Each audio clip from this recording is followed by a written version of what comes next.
Tere hommikust kõigile, kell on 8:29. Esmaspäev on käes ja meil on külas siin ansambel Tere Attack, Sandra, Jalmar ja Tõnu, tere! Tere! Väga hea meel on teid meil külas siin jälle näha, sest teil on uus plaat väljas ja teil on plaan meile siin kohe ka laivi teha ja üldse küsimus, et kuidas kodumaise meediaga suhtlemine üldse on, te olete ainult suurtes välismaistes lehtedes, väljaannetes, igal pool, kas nagu ei ole sellist tunnet, et noh, ma ei tea, mis me nende Eesti inimestega ikka räägime, et me oleme välismaal nii suured gurud kõik. Kuidagi täna hommikul oli selle tõusmisega nagu siuke nagu, et no ma ei tea, aga siis ikka tulime. Ei, kõik on hästi, me ikka suhtleme kodumaise meediaga hetkel rohkem, kuna me valmistame siin ette oma suurt kontserti ja loodame ikkagi sinna, et tuleb inimesi ja sina ka. Ja see on siis Tallinna kontserdist, me räägime praegu, eks ole. Et meil on juunikuu on siuke välismaa mõttes rahulikum, et las need Guardianid kirjutavad neist, aga meil on üks Venemaa käik ja siis juba ongi juuni lõpp, et pigem on praegu siuke rahulik kodune. No ainult 2 kontserti sellel suvel, kas kõige sellisem teie jaoks, ma ütlen, no tähtis üritus, ma mõtlen mitte siis ainult Tere Attacki, vaid teie kui muusikute jaoks. Viljandi folk see aasta ajab ilma teieta täiesti läbi või? Kuidas see nüüd juhtus?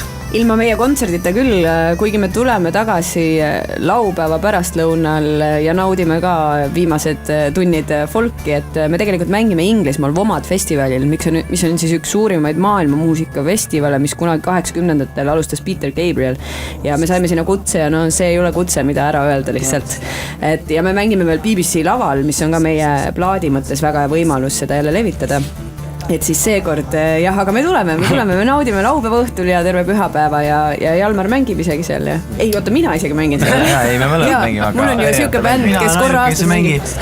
Tõnu, sul on häbi ka teiste seas. Ei ole, ma naudin alati seda olukorda, kui sa päriselt nagu ma mõtlesin, et bändikaaslased juba narrivad ka sind, et näed, et meie mängime, sina mitte. Kunagi nagu mind ja Jalmarit narriti sellega, et kas vaba hetke ka on, aga nüüd põhimõtteliselt meil on mõlemad vabad hetked ikkagi ja see on väga hea. Kuule, hommikul mõtlesin Indrekule, et teil on ikka jõhker graafik tegelikult, kui ma teie kodulehekülge vaatan eesootamas. Indrek ütles, ma ei tea, kas on nii hull, aga siis kui ette lugesin, siis ütles, jah, vist ikka on päris hull. Juulist läheb päris hulluks, jah? Päris jõhkralt tõmbad läbi. Ma saan aru, Kanadasse jõuate niimoodi, et olete seal natukene kauem ka, eks ju. Teistest kohtades käite haps ja siis lähete juba jälle kusagile edasi. Kanadas on jah pikem tuur, mitu festivali.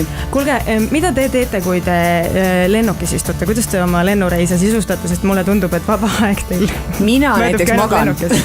Mul on niimoodi, mul on siuke režiim, et nii kui ma jõuan lennukisse, siis mõnikord ennem kui see üldse õhku tõuseb, ma juba magan. Terve Eesti kadestab praegu. Ja mul oli eriti tore oli nii, et kui me lendasime Hiina eelmine kevad, siis lennuk oli õhku tõusnud, siis ma mõtlesin, et pikk lend oli see, et ma korra magan ja siis lämbasin hambad ära.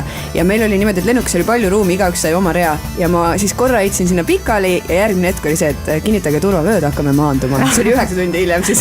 No ja Jalmariga väga lihtne, Jalmar istub oma kitarri kõrval ja räägib sellega, eks ju? Jaa, absoluutselt. Et mul on vahepeal muidugi just vastupidi raske, sest et abikaasa tahab ikkagi nii-öelda pea minu põlvedele panna ja kuna mina selle oma ärevate jalgadega istun niimoodi, et ise magada ei saa ja mingi raskus on ka põlvel, siis aga no ma kannatan ära, eks ole. Ja Tõnu siis nagu vaatab ja filmib seda kogu kummalist situatsiooni. Mina tulen mängu siis, kui Sandra magab ja Jalmaril jalad on jube pinges, siis ma vist räägin juttu ja rahust, et ei, kõik on hästi, Jalmar, varsti juba maandume. Väike massaaž, kõik läheb Tõnu vist tegelikult enamuse ajast loeb, on ju? No tegelikult pikkadel lendudel me ikkagi vaatame ka palju filme, selles mõttes, et üks film enne magama jäämist ja üks film enne maandumist ja noh, selles mõttes see hetk, kui tõesti me lähme lennujaama, see hetk kaovad meie pealt Eesti mured. Et meil on tegelikult pigem on kodus raskem olla, sest et peab käima siin raadiot pidi ja poes ja raske koristama ja raske.